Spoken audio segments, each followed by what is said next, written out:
Dilanjut teman, maaf. Oke, sebentar sebelum saya tanggapi karena nama saya tadi disebut Bang Anon. Ya. Oke, sebelum lanjut yang lain, dulu. Sedikit aja. Yang resen ini ada Bang Alif. 1 menit, enggak 1 menit. Silakan dulu Bang Alif. Bang Admin, 1 menit dulu sebentar, takut saya lupa. Boleh ya? 1 menit, setengah menit lah. 1 menit ya Kang Bapak. Ya, gini. Gini Bang Angon yang saya cintai. Yesus disalib karena dia mengaku dirinya Tuhan. Itu tercatat Bang di dalam Alkitab ya. Itu yang pertama. Yang kedua ini mungkin agak mendalam ini ya, agak apa? Saya yakin bahwa saudara-saudara kita umat muslim sering mendoakan nama-nama nabi-nabi yang lain. Seperti Nabi Ibrahim gitu Bang ya. Kemudian nabi-nabi yang lain, Musa dan lain sebagainya. Termasuk juga mungkin ya Nabi Isa. Kalau memang termasuk Pak, benar. Termasuk Isa ya. Lanjut. Termasuk Isa, oke. Terima kasih atas penegasan Bang Amir tadi. Oke. Kalau memang Abraham dan Ibrahim adalah nama yang sama gitu kan. Tentu Abang nggak ragu-ragu itu mengatakan berdoa dengan menggunakan nama Abraham gitu kan. Pertanyaannya, kalau memang Isa dan Yesus Kristus itu adalah sama, ini tanya dalam hati yang paling dalam ini Bang. Pernahkah Abang mendoakan Nabi Isa dengan menyebut nama Yesus Kristus? Ya Allah, lindungilah Nabi saya yang bernama Yesus Kristus. Itu aja Bang pertanyaan. Terima kasih. Oke, saya mau tanya menanggapi dulu ya sebagai moderator. Sangat dulu. Silakan siapa yang mau sanggah, silakan siapa. Tunggu dulu, gantian. Saya mau tanya dulu Pak Saya Ginting. tanggapi dulu mengatakan Pak Ginting ini bahwa tunggu dan dipotong dulu. Izinkan dulu saya bicara. Tadi Pak Ginting mengatakan Yesus disalib itu karena Yesus mengaku sebagai Tuhan. Inilah satu kebohongan lagi dari Pak Ginting. Dalam Alkitab Pak Ginting itu tidak pernah sekalipun Yesus mengaku sebagai Tuhan. Diralat itu Pak Ginting. Silakan yang lain menanggapi tadi Pak Ginting. Bentar, nanti saya tunjukkan ayatnya Bang ya. Ya, nanti tunjukkan nanti. Cari aja ayatnya, tapi Bang Alif masih on, Bang Alif. Jawabannya sih gampang, itu enggak pernah gitu aja selesai kok. Silakan Bang Alif. Bang Alif, tolong itu nitip bahwa tadi Pak Ginting itu mengatakan Yesus itu merombak ayat Al-Quran. Coba diluruskan, silahkan. Enggak, versi Al-Quran Nabi Isa merombak hukum Taurat ya. Kalau nggak salah sih tadi. Silahkan diluruskan. Dia permasalahkan itu. Tapi saya sebelum ke sana sih sebenarnya gini Pak Ginting ya, kita sama-sama kita pahami ya, kita udah sama-sama tahu bahwa kita ini berbeda Pak. Ya, kita udah sama-sama tahu kita berbeda. Kita meyakini kebenaran versi kita masing-masing. Ya, Bapak ya, saya ini begini Pak.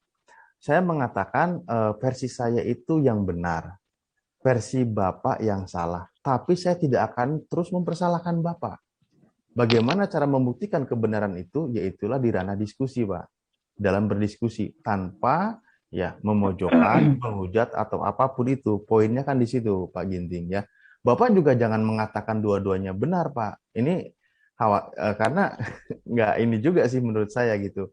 Yang mengatakan benar itu saya. Iya, tadi Pak Ginting juga mengatakan demikian sebenarnya, membenarkan juga cerita versi Islamnya gitu. Tapi oke lah, karena gini Pak, kita kembalikan begini ya,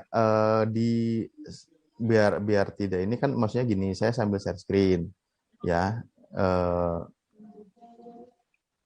sebentar. Contoh gini, bagaimana sih kami berbeda dengan Bapak, terus caranya kami mengajak gitu kan.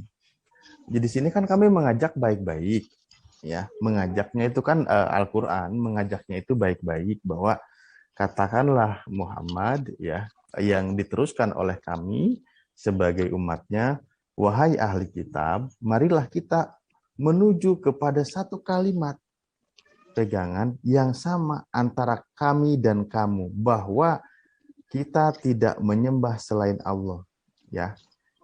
Dan kita tidak mempersekutukannya. Jadi, nah disinilah poinnya ajakan kami sama Bapak, sama yang lain yang memiliki narasi kisah-kisah para nabi, ya, yang Bapak memegang kitab versi Bapak sekarang, ya kami mengajak gitu. untuk merujuk kalimat yang sama di antara kita itu bahwa kita menyembah Tuhan yang sama, yaitu Allah, dan tidak mempersekutukannya gitu. Karena disitulah semua para nabi mengajarkan, sembahlah Allah Tuhan yang Esa, satu-satunya Tuhan. Makanya kami merujuk kembali ke situ. Dan bahwa kita tidak menjadikan satu sama lain Tuhan-Tuhan selain Allah. Tidak ada lagi. Tapi di sini kami, jika mereka berpaling, artinya saya mengajak Bapak tidak mau, maka katakanlah kepada mereka, saksikanlah bahwa kami adalah orang Muslim. Ya, kalau Bapak tidak mau, ya tetap kami katakan, kami adalah orang yang berserah diri kepada Allah gitu. Kami tidak paksa Bapak gitu. Hanya kita di sini kan menampilkan berbagai argumen, narasi, kisah dan lain sebagainya.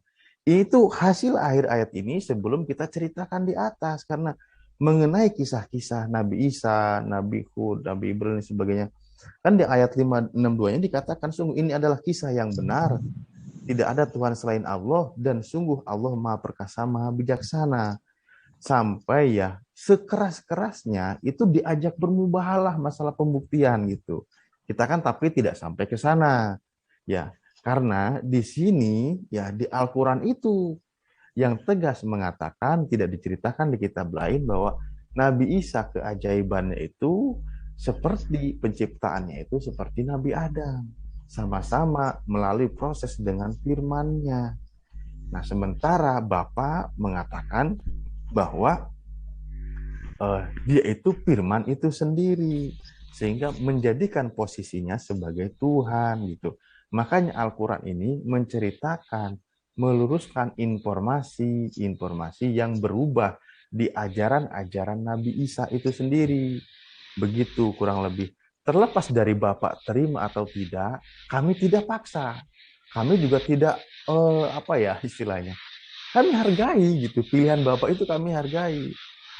Lana amaluna, untukku amalku, dan untuk Bapak amal Bapak. Untukku agamaku, untuk Bapak agama Bapak. Kalau memang kita tidak bisa bersatu, kami hanya bisa mengajak. Kami orang yang berserah diri. Begitu Pak poinnya. Mengenai masalah tadi merubah atau apa ya, sebenarnya tidak ada yang merubah. Tapi ingat, setiap nabi itu, Nabi Isa datang itu kan membenarkan ajaran Taurat, meneruskan ajaran Taurat. Nah, setiap umat ada Rasul, ada yang diutus. Nabi Isa sendiri tentu menyesuaikan syariatnya ya sesuai dengan pengikut-pengikutnya. Makanya ada hukum nasakh mansukh namanya kalau di Islam gitu. Nah, mengenai apa yang halal dan yang haram yang sebelumnya haram, contoh begitu ketatnya di kitab Torah, ya masalah makanan pun yang haram, ya begitu ada kelonggaran di berikutnya, begitu juga di Islam. Coba sekarang Bapak buktikan saja, ya apa yang diharamkan di kitab Taurat, apa yang dihalalkan mengenai makanan yang dihalalkan oleh Nabi Isa.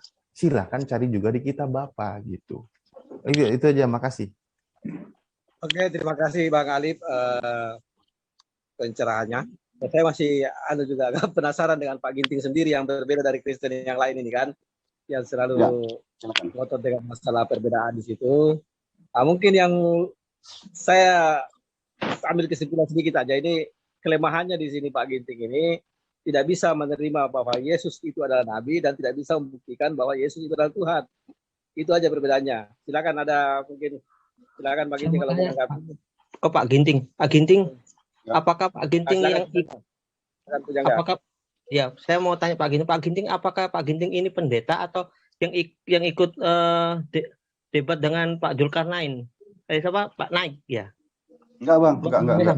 Bukan. Saya ini Bang, terus terang bukan pendeta, bukan guru agama, bukan apa. Cuman saya senang Bang baca-baca kitab. Oh, mantap. Oke. Nah, saya terus terang jujur saya. Ya, coba saya pernah lihat itu di YouTube ada nama hampir mirip ya. Dia kan menggantikan Ginting yang sekarang lagi MMA itu. Ya, marga lah banyak ya namanya. Lanjut. Banyak Ginting ribuan Bang. Mungkin Ginting banyak nama. Cuma kalau Isa Al-Masih cuma satu. di mana-mana nggak ada, saya belum pernah lihat Isa Al-Masih itu. Ada teman saya ada bernamanya Iya. Isa, Bang. Kalau Tapi di bukan dalam Al-Masih kan? Ini kan analogi Pak Ginting ini kan mau disamakan itu Soekarno yang lahir tahun 2020 dengan Soekarno yang lahir tahun 1040 yang lalu itu, ya kan? Tadi menganalogikan begitu. Apakah Soekarno yang presiden itu dengan Soekarno yang kita punya Pak Ginting sama? Ya beda lah Pak. Tempat lahirnya Beda, kan? beda. Lahirnya Oh iya, beda. Bang Awi, Sedangkan Bang Awi. kita Nabi Yesus ini diceritakan itu tahun kelahirannya itu sama. Banyak tentang lahir dari seorang perawan sama. Benar pertanyaan Pak Amir tadi. Kalau memang Pak Ginting bisa menunjukkan satu orang yang bernama Yesus, yang lain yang lahir dari seorang perawan, nah mungkin akan bisa masuk akal pendapat Pak Ginting itu loh. Tapi sampai ini Pak Ginting pun tidak bisa menemukan satu literasi tentang Yesus yang lahir, Yesus yang lain ya, yang lahir dari seorang perawan di Israel. Ya. Coba mungkin kalau jadi kita Saya jawab. ditanya sama pendapat Kristen yang lain bisa nggak ya? pendapat Kristen yang lain tadi sudah menyampaikan bahwa itu adalah sosok yang sama. Saya Demian lupa tadi ada Ini, pertanyaan Pak saya Ginting yang belum tambahkan ya. dijawab. Ada Kristen yang lain nggak, Kak Izin? ada di sini Pak Demian tadi, Pak Demian Iya. sudah menjawab bahwa itu adalah sosok yang sama katanya. Saya tambahkan lagi lah, kalau bisa. Pak Damian, tolong jelasin lah sejelas-jelasnya biar kita yang Islam, yang Muslim ini ngerti gitu kan, biar Pak Ginting juga kayak mana ya, biar kita juga bisa paham gitu kan. Jadi jangan saling kita bilang beda tapi sama-sama tapi beda gitu kan.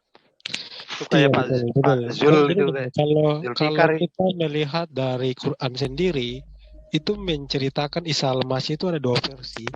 Isa Al-Masih menurut orang Nasrani dan Isa Al-Masih menurut yang nggak disalib, ya kan?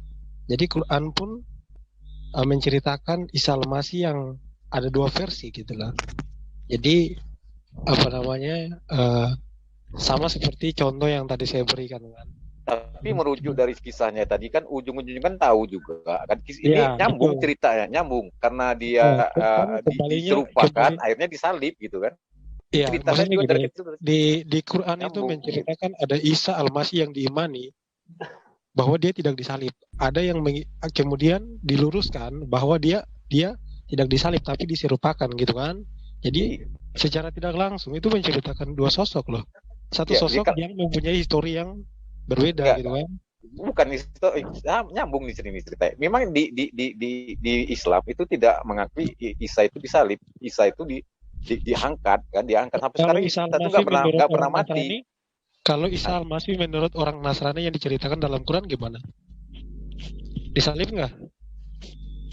Yang menurut Al-Quran begini, dia kan Maksudnya di dalam diserupakan. Quran, Isa Al-Masih menurut orang Nasrani itu disalib nggak?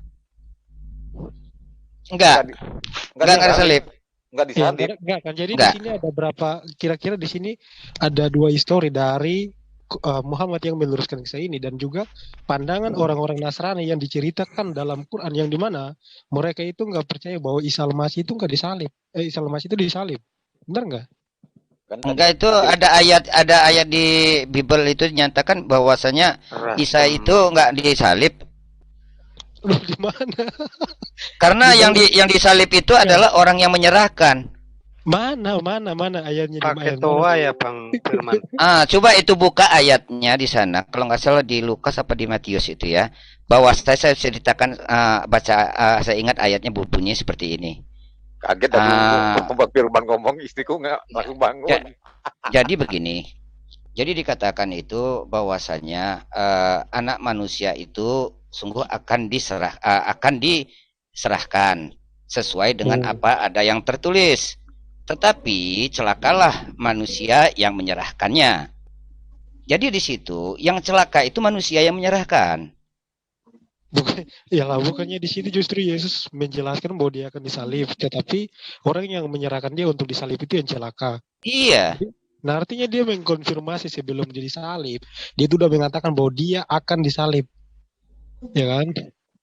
Tetapi Jadi itu kan diceritakan. Kedua lagi di situ diceritakan lagi bahwasanya dinubuatkan di sana saat Yesus duduk bersama muridnya.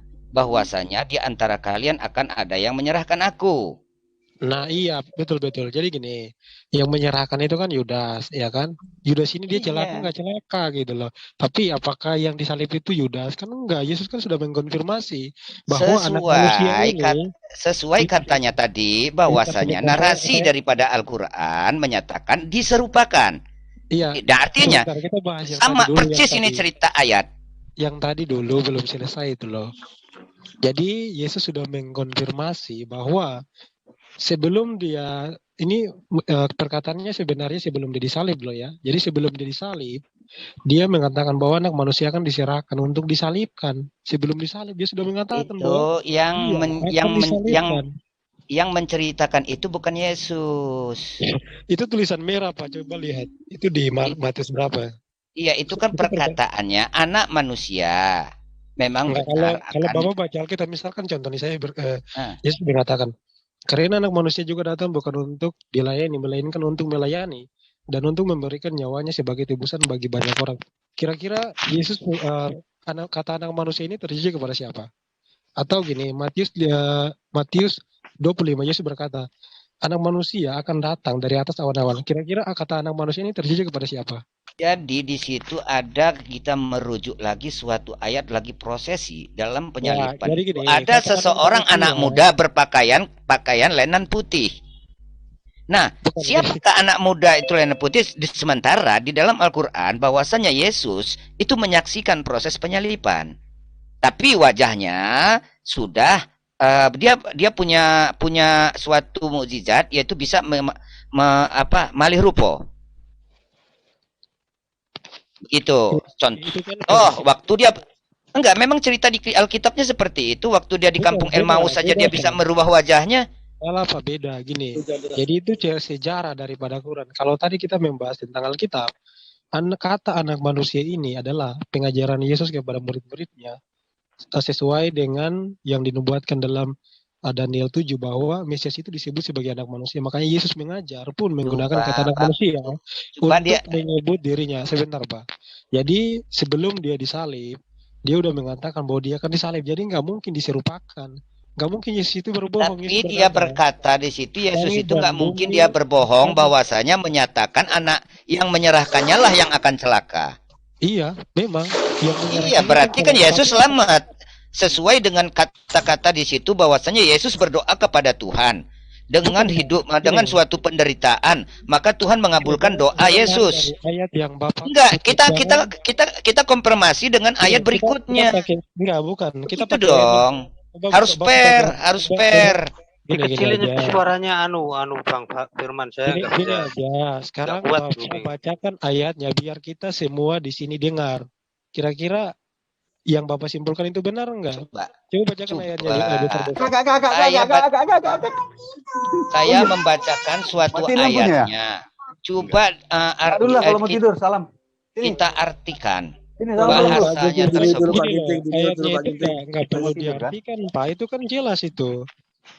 Nah, di situ dikatakan bahwasanya anak manusia akan diserahkan sesuai dengan apa yang ditertulis.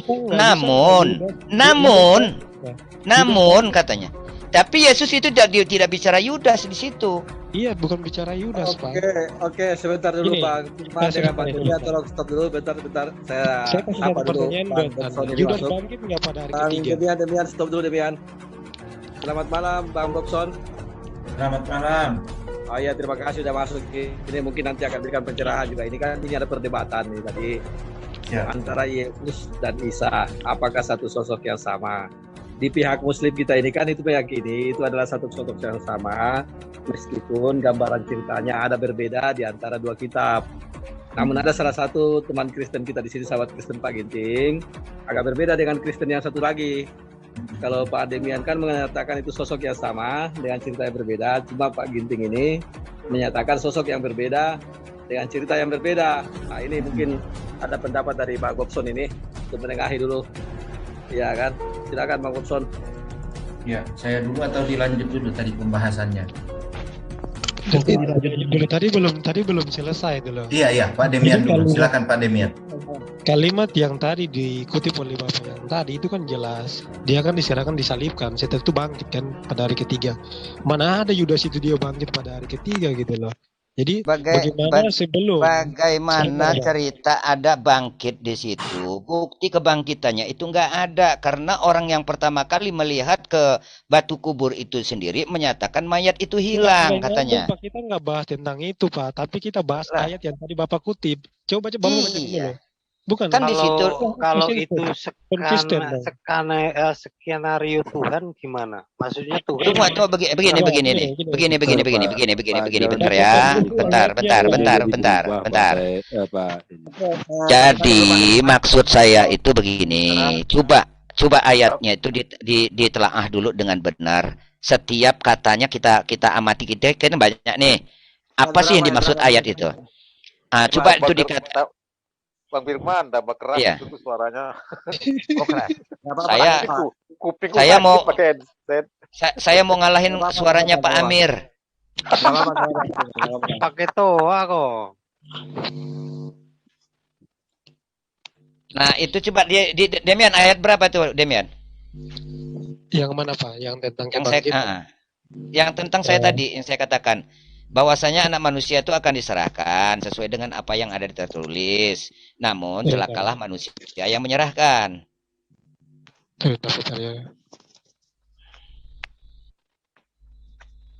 Aduh, habis saya lagi.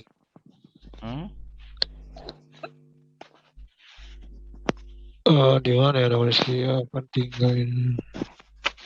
Oke, Matius 20 ayat 18. Ya, coba. Oh ya betul. Itu dia.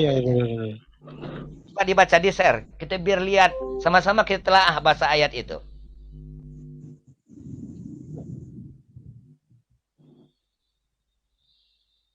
Ya, jadi ayatnya ini saya bacakan aja ya, biar Pak Firman bisa pahami baik-baik ini. Kita biar semua bisa melihat, dibacakan di share aja, biar nanti kita lihat sama-sama. Jadi siapa yang celaka di situ? Sekarang kita pergi ke Yerusalem dan anak manusia akan diserahkan kepada imam-imam kepala dan ahli-ahli Taurat, dan mereka akan menjatuhi dia hukuman mati, dan mereka akan menyerahkan dia kepada bangsa-bangsa yang tidak mengenal Elohim, supaya ia diolok-olokkan, diserahkan dan disalibkan, dan pada hari yang ketiga. Bukan itu ayatnya, bukan itu. Gimana? Ayatnya bukan itu. Itu yang saya bacakan tadi itu. Oke, saya masih cari dulu ayatnya. Tapi sama aja itu ayatnya. Ayatnya sama aja itu. Kan itu tadi itu adalah diserahkan. Oke, sebentar kita cari dulu. Kayaknya ayat 18. Iya, ada itu sama aja, tapi itu ada pemberitahuan pertama, ada pemberitahuan ketiga. Enggak sama. Pemberitahuan tentang penyaliban itu udah ada 3 kali. Enggak sama, bukan itu. Itu bukan enggak ada cerita penyaliban di situ, belum proses itu. Proses itu waktu dia ditangkap, Bro. Enggak, ini prosesnya belum ditangkap ya nih. Saya kasih screen buat Bapak nih. Matius 20 ini belum ditangkap nih. Ini bukan, nanti yang saya bacakan nanti dulu itu beres Matius 14:21. Itu pun belum, Pak. 14:21. Iya, coba bacakan. Ini pun belum, Matius 14 ini belum ditangkap, Pak. Saya bacakan ya, dengar ya, saya bacakan.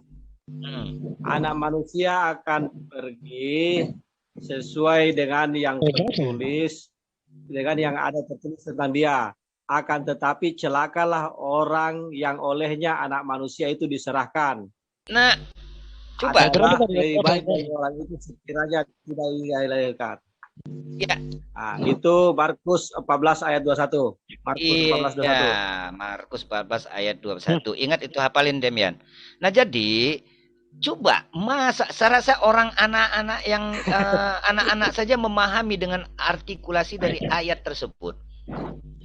Jelas dikatakan itu anak manusia itu akan pergi sesuai dengan apa ada yang tertulis. Namun celakalah, arti singkat itu, amangku celaka orang yang menyerahkannya. Bukan si Yesusnya itu atau Isanya yang celaka. Nah, kita runut lagi ayat tersebut yang menyatakan bahwasanya Yesus itu berdoa kepada Bapa. Bahwa dengan penderitaan, dengan sanggup menahan penderitaan, maka doanya itu dikabulkan. Bahwasanya dia dikaruniai umur yang panjang dan diberikan keselamatan, dilindungi dari keselamatan sampai dari bencana maut.